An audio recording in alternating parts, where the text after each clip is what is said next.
Friends, कैसे हैं आप सभी का स्वागत है हमारे इस एजुकेशनल चैनल पे।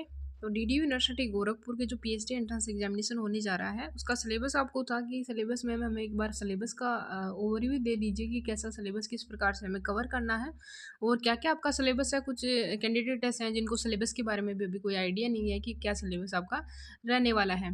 तो आपकी सबसे मोस्ट इंपॉर्टेंट जो क्वेरी है वो ये है कि क्या मैम सभी सब्जेक्ट के लिए जो रिसर्च मेथोडोलॉजी वो सेम रहती है। हम एक चीज़ के लिए मैं आपको बता दूं कि रिसर्च मेथोडोलॉजी सभी के लिए सेम रहती है, क्योंकि रिसर्च मेथोडोलॉजी के टॉपिक्स होते हैं। ठीक है, टॉपिक वाइज रिसर्च मेथोडोलॉजी को डिवाइड किया हुआ होता है।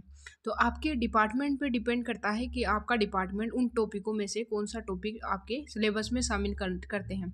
कुछ यूनिवर्सिटी क्या करती है, डिपार्टमेंट के ऊपर छोड़ देती है कि आप अपना रिसर्च मेथोडोलॉजी का सिलेबस खुद बताइए कि कौन सा रिसर्च मेथोडोलॉजी का जो सिलेबस है वो आप शामिल करना चाहते हैं। ठीक है, तो उन टॉपिक्स में से कुछ टॉपिक्स आपका डिपार्टमेंट सेलेक्ट करता है, कुछ टॉपिक्स आपका अदर डिपार्टमेंट सेलेक्ट करता है।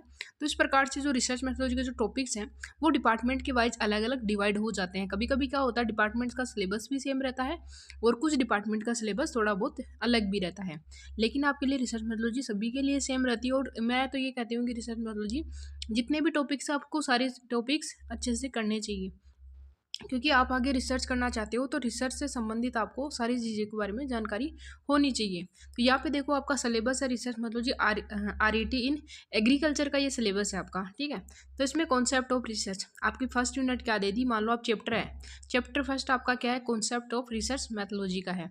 तो इसमें आपके कौन कौन से टॉपिक्स इसमें आपके शामिल हैं। ठीक है, फिर नेक्स्ट आपकी यूनिट है कि हाइपोथेसिस टेस्टिंग।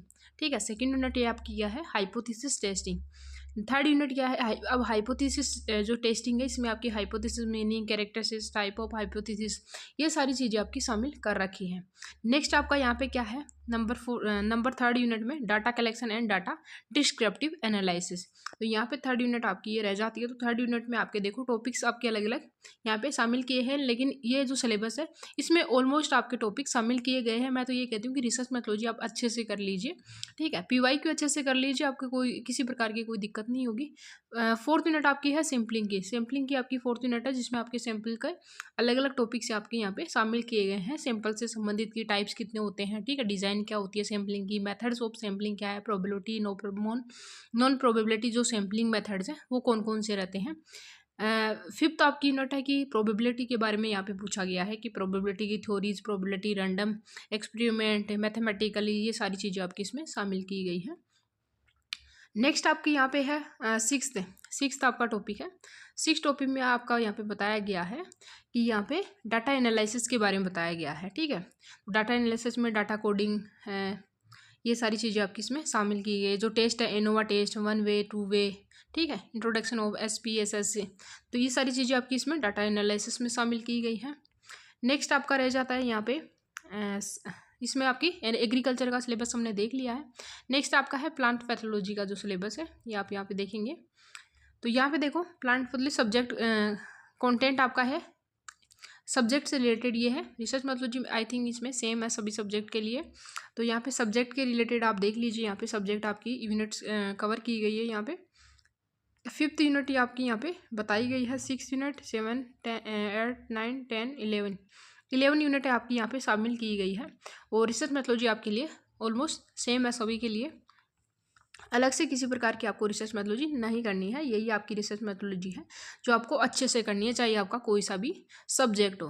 तो ऑलमोस्ट सभी यूनिवर्सिटी इंडिया की, चाहे जो भी यूनिवर्सिटी है, इसके लिए रिसर्च मेथोडोलॉजी आपकी यही रहती है। इनमें से आपकी क्वेश्चन पूछे जाते हैं। कभी कभी किसी टॉपिक से कोई यूनिवर्सिटी ज़्यादा पूछ लेती है, किसी यूनिवर्सिटी से कभी कभी कोई कम क्वेश्चन पूछ लेती है।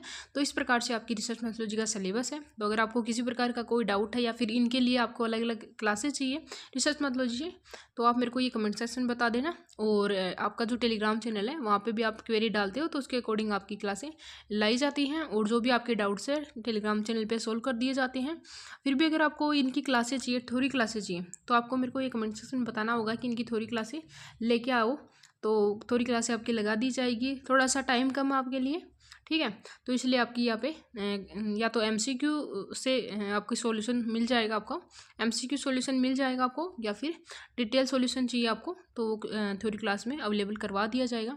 तो जो भी आपकी क्वेरीज है वो कमेंट सेक्शन में डालना और फीडबैक ज़रूर से प्रोवाइड करवाना, क्योंकि आपके फीडबैक सबसे मोस्ट इंपॉर्टेंट रहते हैं कि हम जो क्लासेस वीडियोज़ आपके लिए लेके आ रहे हैं वो आपके लिए हेल्पफुल है या फिर नहीं है। तो चैनल को ज़्यादा से ज़्यादा सपोर्ट करिए। हमारे जो पिछले चैनल है उस पर टेक्निकल इशू की वजह से क्लासेस नहीं आ पा रही हैं, इसलिए आपके लिए सेकंड चैनल क्रिएट किया है। तो चलो मिलता है नेक्स्ट वीडियो में। Have a nice day, bye bye, take care.